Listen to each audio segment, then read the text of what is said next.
when you don't have the rights for Bionic Commando, but you want to make a new Bionic Commando set in the medieval Japanese times, Sekiro! Shadows die twice.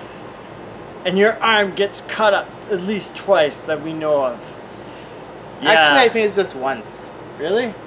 Yeah. See, it looked like he stabbied your arm, and I thought, okay, well, I guess that's the end of the game. And then he wakes up later, and it's like, I have a bionic arm. I could be Bionic Commando, but I'm Japanese. You know what the ironic thing about all this is?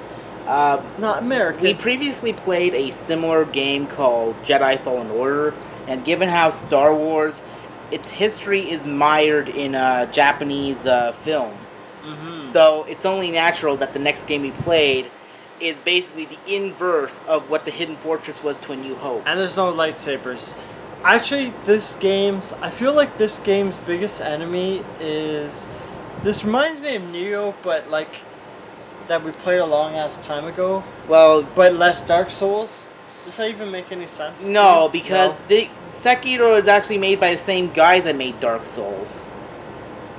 No, but Neo.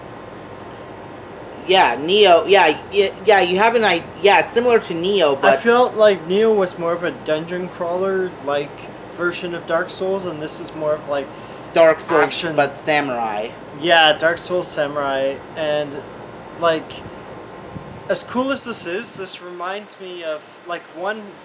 First of all, the camera is your greatest enemy in this game. It's not the guys that want to murder you. It's the camera's gonna murder you. Because there were a number of times so far this week, we've played 2 games so far. Where the camera's our worst enemy? Yes, and we jump off the cliff in both games is what I was going to say. Yeah.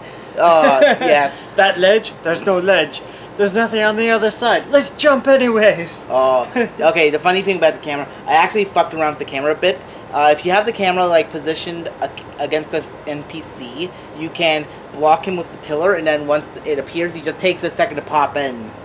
Yeah, see, that's why I feel like, especially this game, where if you're going along a ledge and you're trying to get a better look and like you have to adjust the camera, yeah, definitely I feel this, other than the fact that like there's, I don't know, I felt it was like at least a medium learning curve just to fight in this, because you can only take like 4 hits and then you're a goner. Like, you know, mild hits, I guess. Yeah, well, that's Dark Souls for you. Yeah. But, I mean, the graphics are really amazing in this game, at least in the cutscenes. I kind of felt like outside the cutscenes they were a bit more... janky?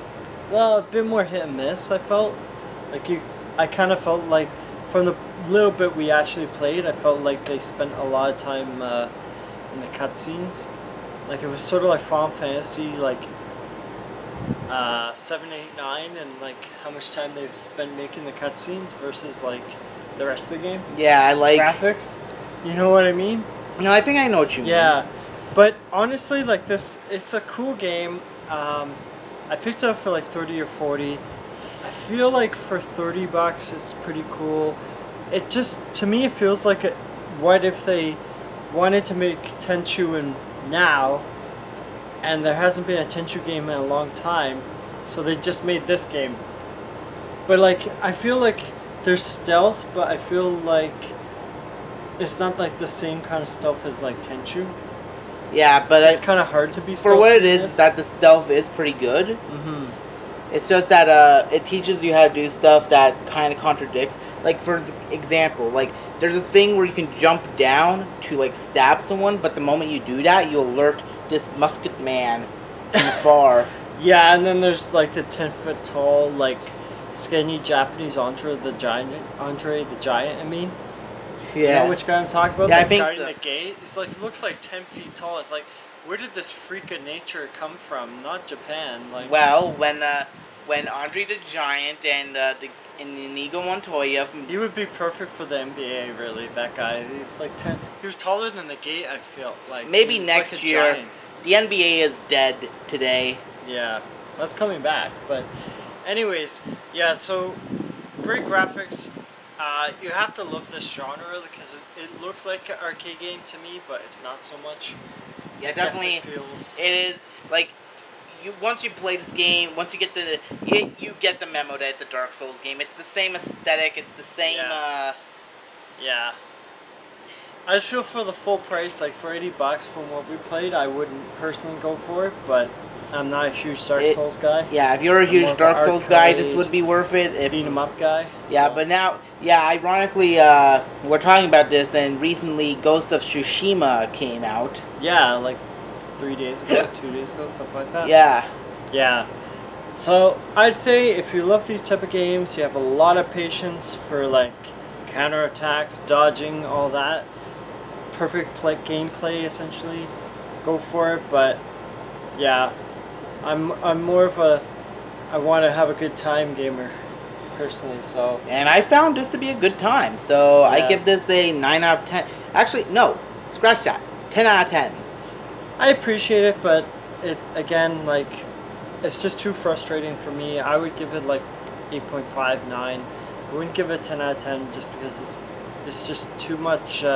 It's too chore-like for me. You know, having to play the game perfectly. Dark chores. Dark chores. They're dirty things you gotta do to get through the game. Do them chores. And keep on doing them chores. Wash those dirty dishes. Yeah, they're dirty. They're dirty dishes.